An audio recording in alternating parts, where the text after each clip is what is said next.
গাজা উপত্যকায় নিহতের সংখ্যা ৬২,০০০। সিরিয়ায় নির্বাচন হতে সময় লাগবে ৫ বছর বললেন অন্তর্বর্তী প্রেসিডেন্ট। দ্রুততম সময়ের মধ্যে পারমাণবিক বোমা তৈরির চেষ্টা ইরানের।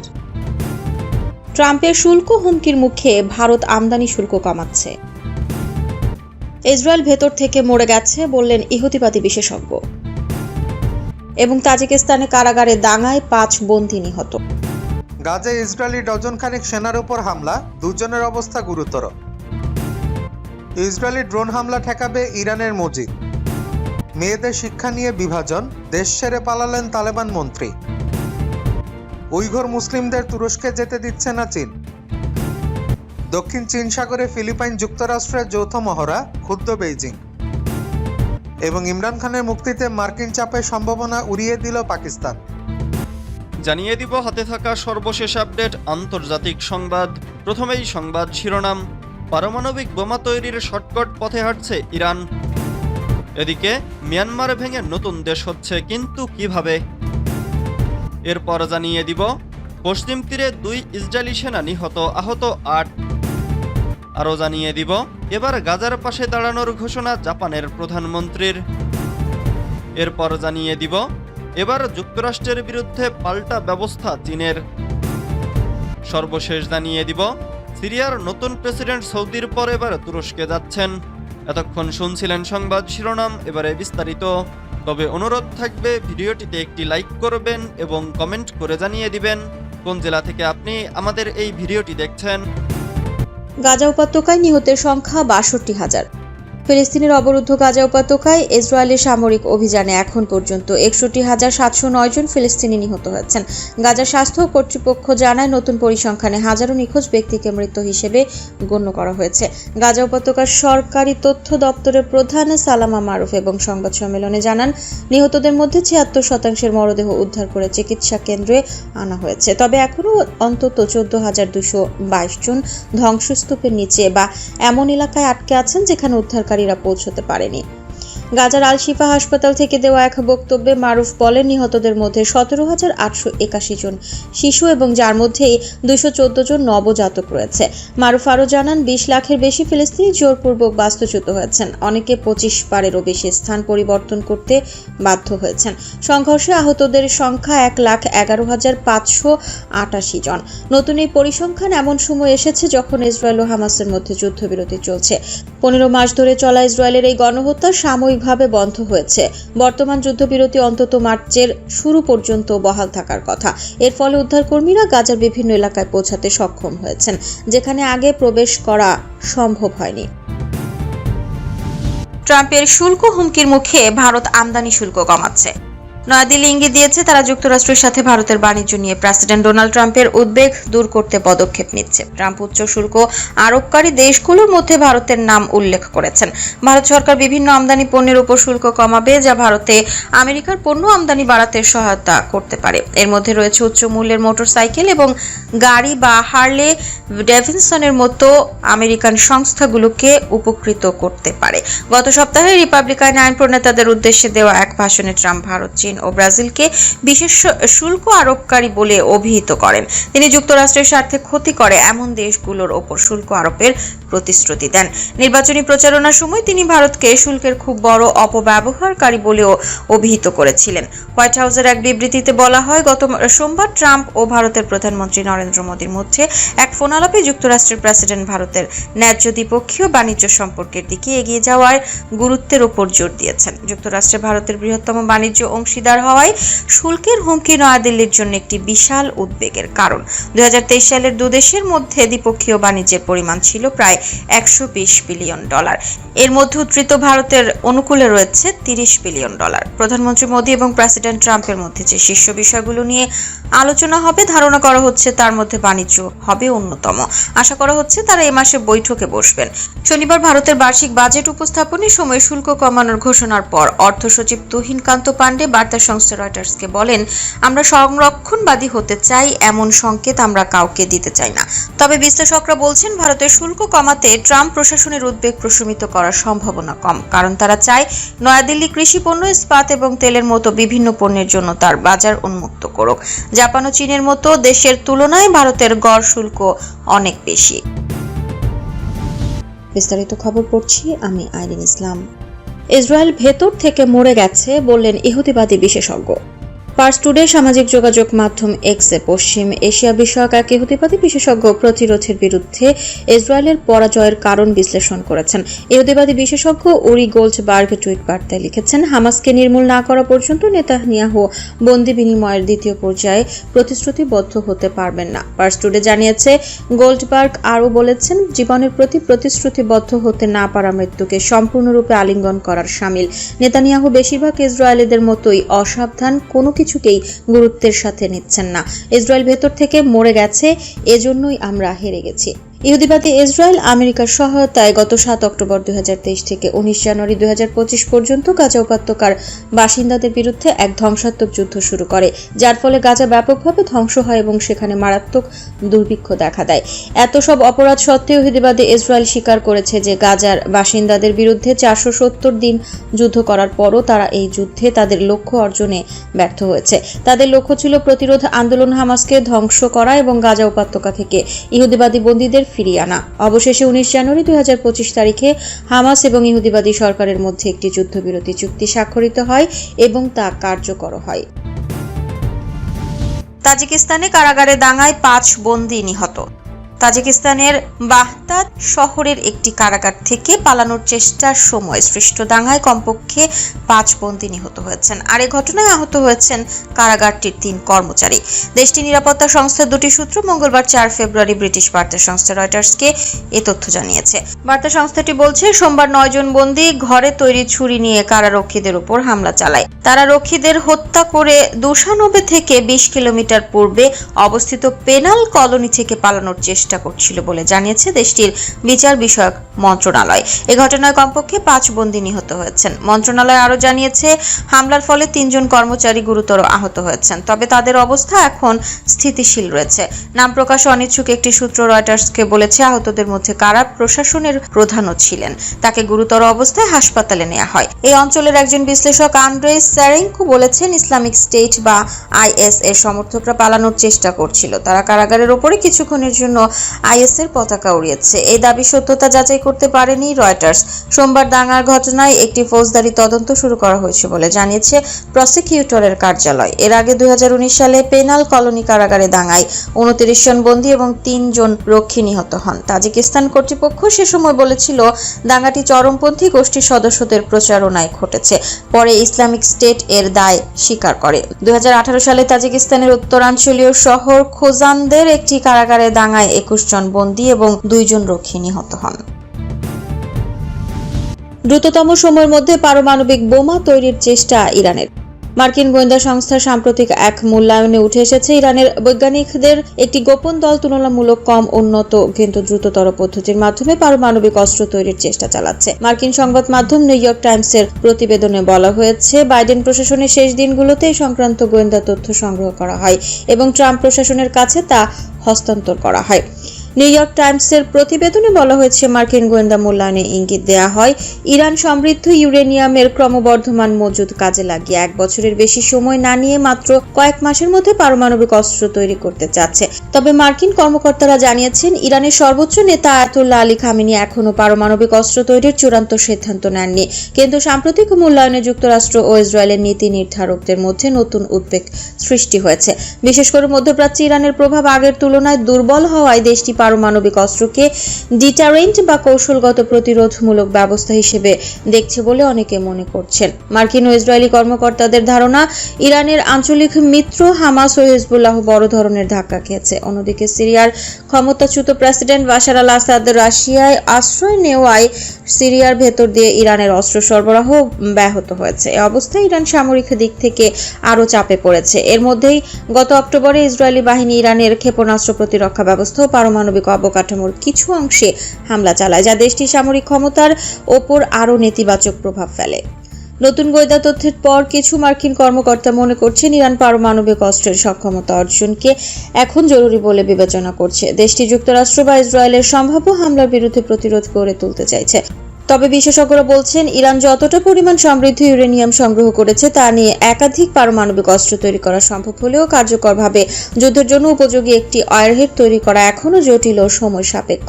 এ পরিস্থিতিতে যুক্তরাষ্ট্র ও ইসরায়েলের মধ্যে এই ইস্যুতে গুরুত্বপূর্ণ আলোচনা হতে পারে। মঙ্গলবার হোয়াইট হাউসে ইসরায়েলি প্রধানমন্ত্রী বেনিয়ামিন নেতানিয়াহু ও মার্কিন প্রেসিডেন্ট ডোনাল্ড ট্রাম্পের মধ্যে যে বৈঠক অনুষ্ঠিত হওয়ার কথা রয়েছে সেখানে ইরানের পারমাণবিক কর্মসূচি গুরুত্বপূর্ণ বিষয় হিসেবে আলোচনায় আসতে পারে। এদিকে ইরানের নতুন প্রেসিডেন্ট মাসুদ পেজিশকিয়ান ওয়াশিংটনের সঙ্গে আলোচনার আগ্রহ দেখিয়েছেন। তবে বিশেষজ্ঞদের মতে ইরানের পররাষ্ট্র মন্ত্রণালয় এবং প্রেসিডেন্টের কার্যালয়ের কাছে পারমাণবিক কর্মসূচির পূর্ণাঙ্গ তথ্য নাও থাকতে পারে, কারণ এই কার্যক্রম মূলত ইরানের ইসলামিক রেভলিউশনারি গার্ডস কর্পস বা বিপ্লবী গার্ড বাহিনী বা আইআরজিসি পরিচালনা করে থাকে। ইরানের পারমাণবিক কর্মসূচি নিয়ে উদ্বেগ থাকলেও ট্রাম্প কূটনৈতিক সমাধানকে অগ্রাধিকার দেওয়ার পক্ষে। তিনি আরো বলেছেন, আশা করি এটি এমনভাবে মীমাংসা হবে যাতে উদ্বেগের কিছুই না থাকে। সত্যি বলতে এটি আরো এগিয়ে যাওয়ার আগেই সমাধান ভালো হলে ভালো হয়। তবে নতুন গোয়েন্দা তথ্য অনুযায়ী ইরান বর্তমানে একটি সাধারণ পারমাণবিক ডিভাইস তৈরির সক্ষমতা অর্জন করেছে। যদিও এটি ক্ষেপণাস্ত্রের মাধ্যমে বহনযোগ্য নয়, বরং এটি ডিটারেন্ট বা প্রতিরোধমূলক অস্ত্র হিসেবেই ব্যবহারের সম্ভাবনা বেশি। ইরান ইহুদি বহুদিন ধরেই দাবি করে আসছে তাদের পারমাণবিক কর্মসূচি কেবল বেসামরিক ব্যবহারের জন্য। তবে 2018 সালে ইসরায়েলের একটি অভিযানে ইরানের পারমাণবিক নথি উদ্ধারের পর দেশটি প্রকৃত অভিপ্রায় নিয়ে আরও সন্দেহ সৃষ্টি হয়েছে। নতুন গোয়েন্দা তথ্য সেই সন্দেহ আরও বাড়িয়েছে, যা যুক্তরাষ্ট্র ও ইসরায়েলের জন্য নতুন চ্যালেঞ্জ তৈরি করতে পারে। সিরিয়ায় নির্বাচন হতে সময় লাগবে 5 বছর বললেন অন্তর্বর্তী প্রেসিডেন্ট। সিরিয়ার অন্তর্বর্তীকালীন প্রেসিডেন্ট আহমেদ আল শারা জানিয়েছেন দেশটিতে প্রেসিডেন্ট নির্বাচন আয়োজন করতে অন্তত 4 থেকে 5 বছর সময় লাগবে। সোমবার 3 ফেব্রুয়ারি সিরিয়া টিভিকে দেওয়া এক সাক্ষাৎকারে তিনি এই কথা বলেন। উল্লেখ্য, চলমান রাজনৈতিক সংকটের প্রেক্ষাপটে গত 30 জানুয়ারি তাকে অন্তর্বর্তী প্রেসিডেন্ট হিসেবে ঘোষণা করা হয়। তারা বলেন দেশটিতে একটি গ্রহণযোগ্য ও বিশ্বাসযোগ্য নির্বাচন আয়োজন করতে যথাযথ পরিকাঠামো পুনর্নির্মাণ জরুরি, যা গড়ে তুলতে দীর্ঘ সময় লাগবে। একই সঙ্গে জনগণের সঠিক তথ্য সংগ্রহ করে নতুন ভোটার তালিকা প্রস্তুত করাও অত্যন্ত গুরুত্বপূর্ণ। তিনি বলেন, যদি এই বিষয়টি নিশ্চিত করা না যায় তাহলে কোনো নির্বাচন বিশ্বাসযোগ্য হবে না। প্রেসিডেন্ট নির্বাচনের রূপরেখা ব্যাখ্যা করে সারা জানান, আন্তর্জাতিক মানদণ্ড অনুসারে সিরিয়া অন্তর্বর্তীকালীন শাসন পরিচালিত হবে। এরপরে জনগণ নির্বাচিত প্রেসিডেন্ট ও গণতান্ত্রিক সরকার পাবে। তবে তিনি স্পষ্ট করেননি কোন আন্তর্জাতিক মানদণ্ডের ভিত্তিতে এই সময়সীমা নির্ধারণ করা হয়েছে। সারা আরও জানান, অন্তর্বর্তী সরকার গঠনের পাশাপাশি একটি সাময়িক আইনসভা গঠন করা হবে, যা কার্যকর সংবিধানের স্থগিতাদেশের আওতায় পরিচালিত হবে। এছাড়া রাজনৈতিক পরিবর্তনের লক্ষ্যে একটি জাতীয় সম্মেলন আয়োজন করা হবে, যেখানে বিভিন্ন রাজনৈতিক দল ও অংশীজনদের অন্তর্ভুক্ত করা হবে। এই সম্মেলনের জন্য একটি প্রস্তুত কমিটি গঠন করা হবে, যা দেশের বিভিন্ন দলের সঙ্গে আলোচনা চালাবে। এরপর সম্মেলনে জনগণের প্রকৃত প্রতিনিধি হিসেবে বিবেচিত ব্যক্তিদের আমন্ত্রণ জানানো হবে। সারা জানান, জাতীয় সম্মেলনে সিরিয়ার গুরুত্বপূর্ণ সমস্যাগুলো নিয়ে বিস্তারিত আলোচনা করা হবে এবং একটি চূড়ান্ত বিবৃতি প্রকাশ করা হবে, যা ভবিষ্যৎ সংবিধানের ভিত্তি হিসেবে কাজ করবে। তার পূর্ববর্তী বক্তব্য অনুযায়ী নতুন সংবিধান প্রণয়নে প্রায় 3 বছর সময় লাগতে পারে। সিরিয়ার রাজনৈতিক স্থিতিশীলতা কাটিয়ে একটি কার্যকর গণতান্ত্রিক ব্যবস্থা চালু করতে অন্তর্বর্তী প্রেসিডেন্ট আহমেদ আল শারা সময় সাপেক্ষ ও কাঠামোগত পরিবর্তনের প্রয়োজনীয়তার কথা জোর দিয়ে বলেছেন। পশ্চিম তীরে 2 সেনা আহত 8। অধিকৃত পশ্চিম তীরে বন্দুকধারীর গুলিতে ইসরায়েলি সেনাবাহিনীর 2 সদস্য হয়েছেন। এছাড়া গুলিতে হয়েছেন ইসরায়েলি আরও 8 সেনা। মঙ্গলবার ইসরায়েল অধিকৃত পশ্চিম তীরের জর্ডান ভ্যালির তায়াশির এলাকায় গুলিতে ইসরায়েলি সৈন্য হতাহতের এই রয়েছে। গুলিতে আহত 2 সৈন্যের অবস্থা আশঙ্কাজনক এবং 6 জন হালকা জখম বলে ইসরায়েলের সামরিক বাহিনীর বিবৃতিতে বলা হয়। তীরের জর্ডান ভ্যালির তায়াশিরের কাছে ইসরায়েলি সেনাবাহিনীর একটিতে গোলাগুলির তায়াশিরে ইসরায়েলি সৈন্যদের ওপর গুলি চালানো হামলাকারীর কাছে M16 স্বয়ংক্রিয় রাইফেল ছিল। সেখানকার একটি বেরিয়ে আসা একজন সৈন্যকে লক্ষ্য করে প্রথমে গুলি চালান অন্য সৈন্যদের লক্ষ্য করেও পরে ইসরায়েলি সৈন্যরা পাল্টা গুলি চালিয়ে হামলাকারীকে হত্যা করেন। কয়েক মিনিট ধরে এই গোলাগুলি চলে। উপত্যকার জেনিন তুল করাম ও অন্যান্য স্থানে ইসরায়েলি অভিযান ঘিরে তীব্র মাঝে তায়াশিরে গুলিতে সৈন্য হত হয়েছে। এবার যুক্তরাষ্ট্রের বিরুদ্ধে পাল্টা ব্যবস্থা চীনের পণ্যের ওপর 10% শুল্ক আরোপের সিদ্ধান্ত নিয়েছেন মার্কিন প্রেসিডেন্ট ট্রাম্প। তারই পরিপ্রেক্ষিতে এবার পাল্টা পদক্ষেপ হিসেবে যুক্তরাষ্ট্রের একাধিক পণ্যের ওপর শুল্ক আরোপের ঘোষণা দিয়েছে চীন। মঙ্গলবার 4 ফেব্রুয়ারি এ ঘোষণা দেয় চীনের বাণিজ্য মন্ত্রণালয়। একই সঙ্গে টেক জায়ান্ট গুগলের বিরুদ্ধে তদন্ত সহ অন্যান্য বাণিজ্য সম্পর্কিত ব্যবস্থা নেওয়ার কথাও করেছে দেশটি। চীন সরকার জানিয়েছে তারা কয়লা এবং তরল প্রাকৃতিক গ্যাসের ওপর 15% শুল্ক করবে, সেই সঙ্গে অপরিশোধিত তেল, কৃষি যন্ত্রপাতি এবং গাড়ির উপর 10% শুল্ক করবে। এক বিবৃতিতে বলা হয়েছে, যুক্তরাষ্ট্রের একতরফা শুল্ক বৃদ্ধি বিশ্ব বাণিজ্য সংস্থার নিয়মকে মারাত্মকভাবে লঙ্ঘন করেছে। এটি কেবল নিজস্ব সমস্যা সমাধানে ব্যর্থতাই নয়, বরং চীন ও যুক্তরাষ্ট্রের মধ্যে স্বাভাবিক অর্থ ও বাণিজ্য সহযোগিতাকেও করেছে। এর আগে প্রেসিডেন্ট ডোনাল্ড ট্রাম্প চীনের ওপর যে 10% শুল্ক আরোপের নিয়েছিলেন তা মঙ্গলবার থেকে কার্যকর হবার কথা। যদিও ট্রাম্প আগামী কয়েকদিনের মধ্যে চীনের প্রেসিডেন্ট শি জিনপিং এর সঙ্গে কথা বলার পণা করেছেন। এদিকে মঙ্গলবার চীনের বাজার নিয়ন্ত্রণ বিষয়ক রাজ্য শাসন জানিয়েছে তারা গুগলের বিরুদ্ধে আইন লঙ্ঘনের সন্দেহে করেছে। পারমাণবিক বোমা তৈরির শর্টকাট পথে হাঁটছে ইরান। মার্কিন গোয়েন্দা সূত্রের বরাত দিয়ে নিউ ইয়র্ক টাইমস জানিয়েছে ইরানি বিজ্ঞানীরা পারমাণবিক অস্ত্র তৈরির দ্রুততর পথ নিয়ে প্রতিবেদন অনুসারে সম্ভাব্য মার্কিন বা ইসরায়েলি সামরিক পদক্ষেপ ঠেকাতে পারমাণবিক বোমা তৈরির একটি নতুন উপায় খুঁজে বের করার দায়িত্ব হয়েছে তেহরান ভিত্তিক বিজ্ঞানীদের একটি গোপন দলকে। সূত্রগুলি নতুন পদ্ধতির বিশদ বিবরণ দেয়নি, তবে সমৃদ্ধ পারমাণবিক জ্বালানি ব্যবহার করে একটি দ্রুত এমনকি আরও অশোধিত পথ হিসেবে বর্ণনা করেছে। তারা দাবি করেছে ইরানি বিজ্ঞানীরা এমন শর্টকাট পথে যা তাদের কয়েক মাসের মধ্যে পারমাণবিক উপাদানকে কার্যকরী অস্ত্রে পরিণত করার শুরু করে দেবে। প্রতিবেদনে আরও বলা হয়েছে ইরানের কাছে কমপক্ষে 4টি বোমা তৈরির জন্য পর্যাপ্ত পারমাণবিক জ্বালানি রয়েছে।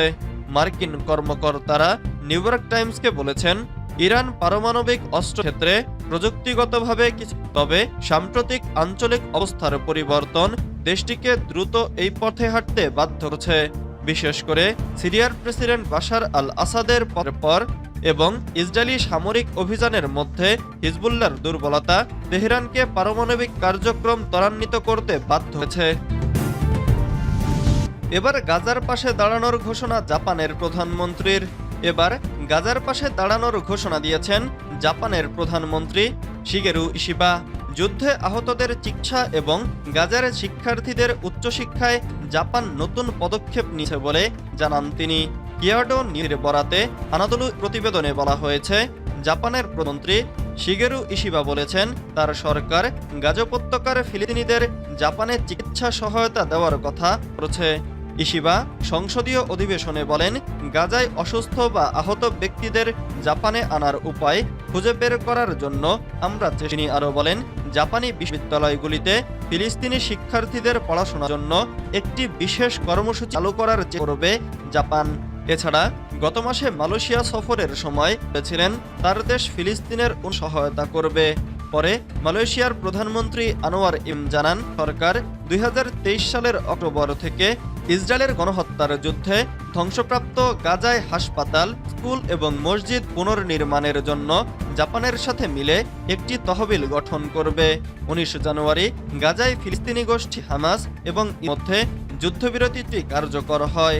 এরপর শরণার্থী তিনিরা গাজায় ফিরতে শুরু করেন। সে সঙ্গে হতাহতদের উন্নত চিকিৎসার প্রয়োজনীয়তা প্রবলভাবে অনুভূত হয়। এমন সময় মিশর, তুরস্ক সহ বিভিন্ন দেশ আহতদের চিকিৎসায় এগিয়ে আসে। সিরিয়ার নতুন প্রেসিডেন্ট সৌদির পর এবার তুরস্ক যাচ্ছেন। সিরিয়ার অন্তর্বর্তীকালীন প্রেসিডেন্ট আহমেদ আল সারা আজ আঙ্কারা সফরে যাচ্ছেন। ইস্তাম্বুল থেকে এএফপি জানায় সিরিয়ার পুনর্গঠন এবং দেশটির সীমান্তের কাছে কুর্দি যোদ্ধাদের অস্থিতিশীল সমস্যা নিয়ে তুরস্কের নেতাদের সঙ্গে আলোচনার লক্ষ্যে সিরিয়ার নেতা তুরস্ক যাচ্ছেন। 8 ডিসেম্বর সিরিয়ার দীর্ঘকালীন শাসক বাশার আল আসাদকে উৎখাত করার পর প্রথম আন্তর্জাতিক সফরে সৌদি আরবের পর বিকেলের দিকে তার তুরস্কে পৌঁছানোর কথা রয়েছে। আল আসাদকে উৎখাত করার পর তুরস্কের সাথে 900 কিলোমিটার সীমান্ত ভাগ করে নেয়া সিরিয়া একাধিক আঞ্চলিক ও শাসন চ্যালেঞ্জের মুখোমুখি হয়েছে। সৌদি আরব সফরের পর ভারসাম্যপূর্ণ আঞ্চলিক সম্পর্ক বজায় রাখায় বছরের পর বছর ধরে আঙ্কারার সাথে গড়ে ওঠা কৌশলগত সম্পর্ককে গুরুত্ব দেবেন সারা। সোমবার তুরস্কের নেতার কার্যালয় জানিয়েছে, প্রেসিডেন্ট রজব তাইব এরদোয়ানের আমন্ত্রণে সারার মঙ্গলবারের এই সফরে প্রেসিডেন্ট প্রাসাদে তাকে আপ্যায়ন করা হবে। এরদোগানের যোগাযোগ প্রধান ফাহরেদ্দিন আলতুন এক্সে লিখেছেন, আঙ্কারায় প্রেসিডেন্ট প্রাসাদে এরদোয়ান ও সারার মধ্যে আলোচনায় সিরিয়ায় অর্থনৈতিক পুনরুদ্ধার, টেকসই স্থিতিশীলতা ও নিরাপত্তার জন্য নেয়া যৌথ পদক্ষেপের ওপর গুরুত্ব আরোপ করা হবে। মিয়ানমার ভেঙে নতুন দেশ হচ্ছে, কিন্তু কিভাবে? মিয়ানমার দক্ষিণ পূর্ব এশিয়ার একটি গুরুত্বপূর্ণ রাষ্ট্র। বর্তমানে সেখানে গৃহযুদ্ধ ও রাজনৈতিক অস্থিরতা বিরাজ করছে। গত কয়েক বছর ধরে দেশটির বিভিন্ন জাতিগত গোষ্ঠী সামরিক জান্তা সরকারের বিরুদ্ধে লড়াই করছে। তবে এ গৃহযুদ্ধে শুধু দেশটির ভূখণ্ড নয়, দক্ষিণ পূর্ব এশিয়া ও আন্তর্জাতিক সম্পর্ককেও সংকটময় করেছে। এর মধ্যে মিয়ানমারের কিছু গোষ্ঠী নতুন একটি স্বাধীন রাষ্ট্র গঠনের পরিকল্পনা করছে। তবে প্রশ্ন উঠছে, এটা কি সম্ভব? মিয়ানমারে নতুন একটি দেশ কিভাবে যেতে পারে? এ প্রক্রিয়ায় কার কি ভূমিকা? মিয়ানমারে বর্তমানে 50টিরও বেশি জাতিগত রয়েছে, যারা দীর্ঘ সময় ধরে সামরিক জান্তা সরকারের শাসন থেকে স্বাধীনতা লাভের জন্য লড়াই করতেন। এর মধ্যে কিছু গোষ্ঠী নিজেদের দেশের শাসন ব্যবস্থা প্রতিষ্ঠা করতে সক্ষম হতে চাইছে। এমনই একটি হলো আরাকান আর্মি। তারা রাখাইন রাজ্যের ব্যাপক অংশ দখল করেছে। আরাকান আর্মি তাদের নিজস্ব অঞ্চল তৈরির স্বপ্ন দেখছে। তারা মিয়ানমার সরকারের বিরুদ্ধে কূটনৈতিক ও সামরিক লড়াই চালাচ্ছে। উইঘুর মুসলিমদের তুরস্কে যেতে দিচ্ছে না চীন। উইঘুর মুসলিমদের বিদেশ ভ্রমণের উপর কঠোর নিষেধাজ্ঞা আরোপ করেছে চীন। বিষয়টি আন্তর্জাতিকভাবে স্বীকৃত দেশ ত্যাগের অধিকার লঙ্ঘন করছে বলে জানিয়েছে হিউম্যান রাইটস ওয়াচ। সোমবার সংস্থাটির প্রকাশিত এক প্রতিবেদনে বলা হয়, উইঘুর মুসলিমদের তুরস্ক সহ মুসলিম সংখ্যাগরিষ্ঠ দেশগুলোতে ভ্রমণ সম্পূর্ণ নিষিদ্ধ করা হয়েছে। তাদের শুধুমাত্র ব্যবসায়িক উদ্দেশ্যে কাজাখস্তানের মতো কয়েকটি নির্দিষ্ট দেশে যাওয়ার অনুমতি দেওয়া হচ্ছে। প্রতিবেদনে আরো বলা হয়েছে, চীনের বাইরে থাকা উইঘুররা যদি শিনজিয়াং সফর করতে চান, তবে ভ্রমণের উদ্দেশ্য পরিবারের কাছ থেকে আমন্ত্রণপত্র জমা দিতে হয়। একজন উইঘুর ব্যক্তি জানান, বিদেশে ভ্রমণ শেষে তার বাবা দেশে ফেরার পর পুলিশ তাকে জিজ্ঞাসাবাদ করে এবং জানতে চায় তিনি কার সঙ্গে দেখা করেছেন, কোথায় গিয়েছেন, কি কথা বলেছেন। চীনের ভিসা প্রক্রিয়া উইঘুরদের জন্য অত্যন্ত কঠোর। আর যেসব দেশে চীনের ভিসা বাধ্যতামূলক, সেখানে থাকা উইঘুরদের ভিসার জন্য 6 মাস পর্যন্ত অপেক্ষা করতে হয়। এমনকি রাজনৈতিক কর্মীদেরও এই কর্মকাণ্ডে না থাকলে শুধু শিশুদের উইঘুর ভাষায় স্কুলে পাঠানো বা উইঘুর কর্মীদের উপস্থিতিতে কোনো অনুষ্ঠানে অংশ নেওয়ার কারণে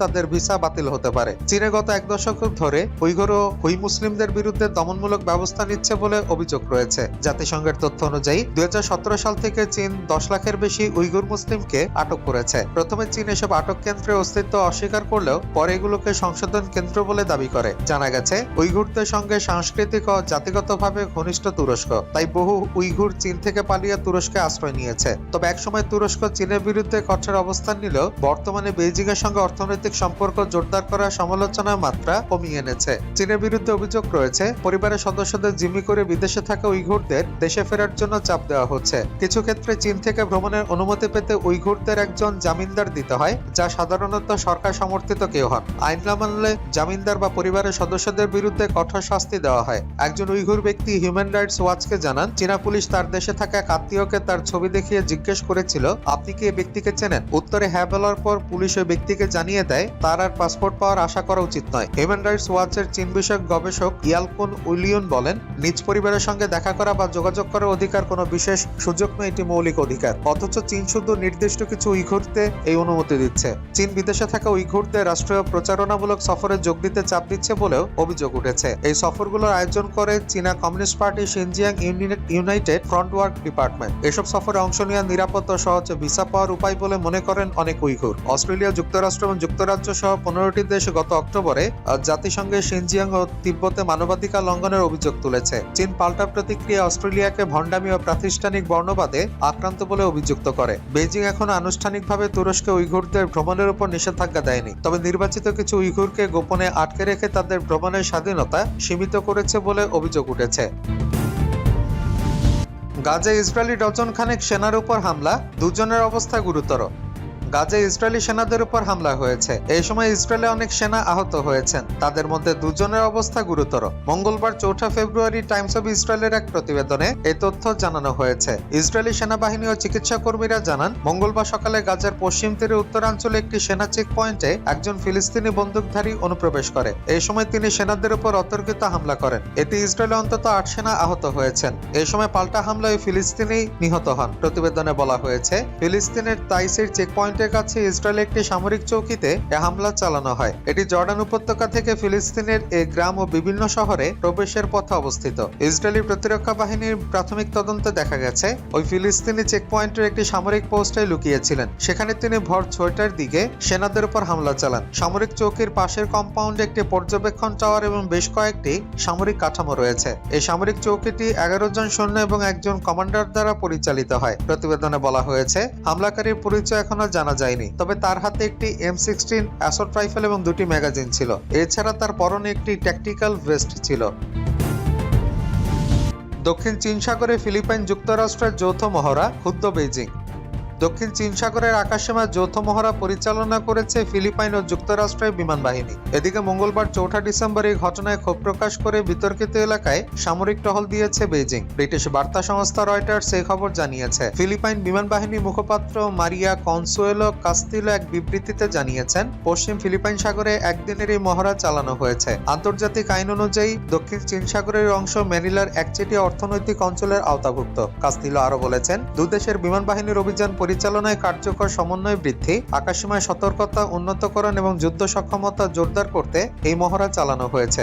এদিকে মঙ্গলবার প্রকাশিত এক বিবৃতিতে অভিযোগ জানিয়ে বেইজিং বলেছে, দক্ষিণ চীন সাগরে শান্তি ও স্থিতিশীলতা বিনষ্ট করতে বিদেশি শক্তির সঙ্গে হাত মিলিয়ে মহড়া পরিচালনা করেছে ম্যানিলা। ওই বিবৃতিতে আরো বলা হয়েছে, দক্ষিণ চীন সাগরে কোনো সামরিক কার্যকলাপ নিয়ন্ত্রণের পাশাপাশি চীনের সার্বভৌমত্ব এবং সামুদ্রিক অধিকার ও স্বার্থ রক্ষায় সর্বোচ্চ সতর্কতা বজায় রাখবে চীনা বিমান বাহিনী।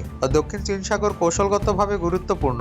এখান দিয়ে বছরে প্রায় $3 ট্রিলিয়ন অর্থমূল্যের বাণিজ্য পরিচালিত হয়। এই অঞ্চলের উপকূলীয় দেশ ইন্দোনেশিয়া, মালয়েশিয়া, ভিয়েতনাম ও ফিলিপাইনের দাবিকে উপেক্ষা করে সাগরের প্রায় 90% এলাকা নিজের বলে দাবি করে আসছে চীন। মঙ্গলবার এক সংবাদ সম্মেলনে ফিলিপাইনের নৌবাহিনী জানায়, তারা ম্যানিলার সমুদ্র সীমার মধ্যে থাকা 3টি চীনা নৌযান নজরদারিতে রেখেছে। এর আগে চীনা সেনাবাহিনীর দক্ষিণাঞ্চলীয় কমান্ডের এক মুখপাত্রের বরাতে দেশটির বার্তা সংস্থা জিনহুয়া জানায়, চীনা নৌবহরের চলাচল আন্তর্জাতিক আইনের সঙ্গে সামঞ্জস্যপূর্ণ। খবর পড়ছি আমি ফজলে রাব্বি। ইসরায়েলি ড্রোন হামলা ঠেকাবে ইরানের মজিদ। বেশ কিছুদিন ধরেই ইরানে চলছে বড় পর্যায়ে সামরিক মহড়া। ইসরায়েলের পক্ষ থেকে সম্ভাব্য হামলা ঠেকাতে প্রস্তুত হচ্ছে দেশটির সামরিক বাহিনী। ড্রোন হামলা ঠেকাতে ক্ষেপণাস্ত্র ব্যবস্থার পরীক্ষা চালিয়েছে তেহরান। মঙ্গলবার 4 ফেব্রুয়ারি ইরানের রাষ্ট্রায়ত্ত সংবাদ মাধ্যম মেহের নিউজে জানিয়েছে, ড্রোন হামলা প্রতিরোধে মজিদ সাফল্যের সঙ্গে উত্তীর্ণ হয়েছে। এই মহড়ার নাম দেওয়া হয়েছে 1403 পাওয়ার অফ এয়ার ডিফেন্স। দেশের দক্ষিণ পশ্চিমাঞ্চলে এই মহড়া পরিচালিত হয়। আধুনিক যুদ্ধের ড্রোনের গুরুত্ব দ্রুত বাড়ছে। হামাস ইসরায়েল যুদ্ধ, লেবাননে ইসরায়েলের সঙ্গে হিজবুল্লাহ সংঘাত ও ইউক্রেনে রাশিয়ার আগ্রাসন, 3 যুদ্ধক্ষেত্রেই গুরুত্বপূর্ণ ভূমিকা পালন করেছে ড্রোন, যার ফলে ইরান ড্রোন হামলা ঠেকানোর সক্ষমতা বাড়াতে উদ্যোগী হয়েছে। বিশেষত নিম্ন উচ্চতায় উড়ে যাওয়া ড্রোনের বিরুদ্ধে প্রতিরোধ সক্ষমতা বাড়াতে মনোযোগ দিয়েছে ইরান। প্রতিবেদনে দাবি করা হয়েছে, সর্বশেষে পরীক্ষার মাধ্যমে ইরানের আকাশ হামলা প্রতিরক্ষা ব্যবস্থারও উন্নত হয়েছে। আশেপাশের অঞ্চল বা বিশ্বের অন্যান্য জায়গা থেকে আকাশপথে আসা যে কোনো হুমকি মোকাবেলায় ইরান এখন আগের তুলনায় আরো অনেক বেশি সক্ষম, এমনটাই দাবি করা হয়েছে প্রতিবেদনে। সর্বশেষ পরীক্ষায় একটি বড় আকারের ড্রোন হামলার পরিস্থিতি তৈরি করা হয়। আকাশ হামলা প্রতিরক্ষা ইউনিটগুলো প্রত্যক্ষ ও পরোক্ষ সেন্সর ব্যবহার করে ড্রোন শনাক্ত করে। এরপর সেগুলোর গতিবিধি অনুসরণ করে হুমকির মাত্রা অনুযায়ী মোকাবেলা করা হয়। প্রতিবেদনের সঙ্গে সংযুক্ত ভিডিওতে মহড়ার খণ্ডচিত্র দেখা যায়। ইরানের সমন্বিত আকাশ প্রতিরক্ষা হামলা নেটওয়ার্ক ভিজুয়াল মনিটরিং ব্যবস্থা ক্ষমতা প্রয়োগ করে কম উচ্চতায় উড়ে আসা ড্রোন শনাক্ত করে।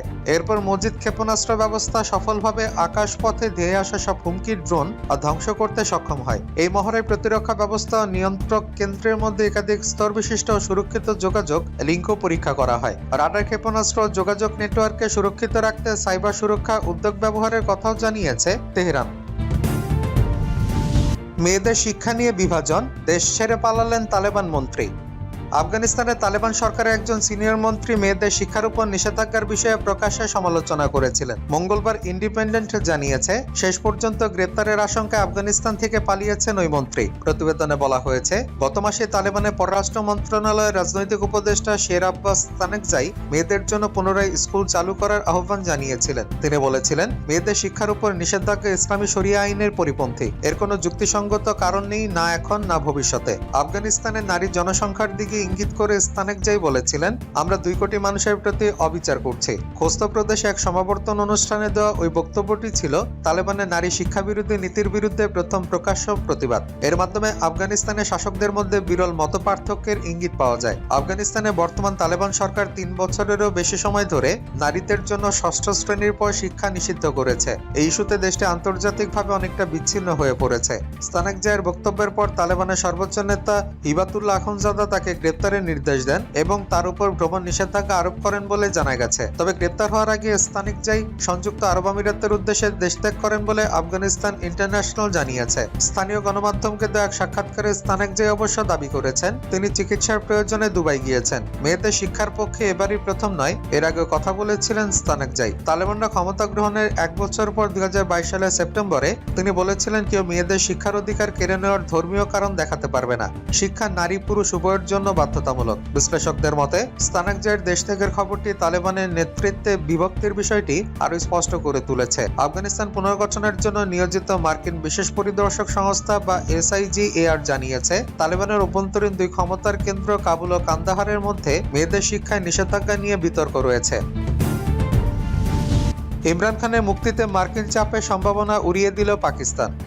পাকিস্তানের প্রতিরক্ষা মন্ত্রী খাজা আসিফ জেলবন্দি সাবেক প্রধানমন্ত্রী ও পাকিস্তান তেহরিকে ইনসাফ বা PTI প্রতিষ্ঠাতা ইমরান খানের মুক্তির জন্য মার্কিন যুক্তরাষ্ট্রের সম্ভাব্য হস্তক্ষেপের সম্ভাবনা উড়িয়ে দিয়েছেন। তিনি বলেছেন, পাকিস্তান মার্কিন সম্পর্ক ব্যক্তি বা কোনো নির্দিষ্ট দলের উপর নির্ভরশীল নয়, বরং এটি রাষ্ট্রীয় পর্যায়ে পরিচালিত হয়। সোমবার জিও নিউজের ক্যাপিটাল টক অনুষ্ঠানে খাজা আসিফ বলেন, পাকিস্তান যুক্তরাষ্ট্র সম্পর্কের পরিধি অনেক বিস্তৃত। এটি কোনো নির্দিষ্ট ব্যক্তি, রাজনৈতিক দল বা ঘটনার মধ্যে সীমাবদ্ধ নয়। প্রতিরক্ষা মন্ত্রী মন্তব্য করেন, যখন একদল মার্কিন কংগ্রেসম্যান ইমরান খানের মুক্তির পক্ষে এক্সে পোস্ট দেন। PTI ট্রাম্প প্রশাসনের উপর আশাবাদী তারা পাকিস্তানের বর্তমান সরকারের উপর চাপ সৃষ্টি করবে ইমরানের মুক্তির জন্য। তবে খাজা আসিফ ইঙ্গিত দেন যে এই মার্কিন কংগ্রেসের সদস্যদের অনেকেই পরে তাদের পোস্ট মুছে ফেলেছেন। তিনি বলেন, এটি লক্ষ্য করা উচিত যে কিছু মার্কিন আইন প্রণেতা তাদের টুইট মুছে ফেলেছেন। তবে ইসলামাবাদ যুক্তরাষ্ট্রের সঙ্গে আনুষ্ঠানিক কূটনৈতিক যোগাযোগ বজায় রেখেছে। সন্ত্রাসবাদ ইস্যুতে প্রতিরক্ষা মন্ত্রী খাজা আসিফ বলেন, আফগানিস্তানে থাকা নিষিদ্ধ ঘোষিত তেহরিকে তালেবান পাকিস্তান বা TTP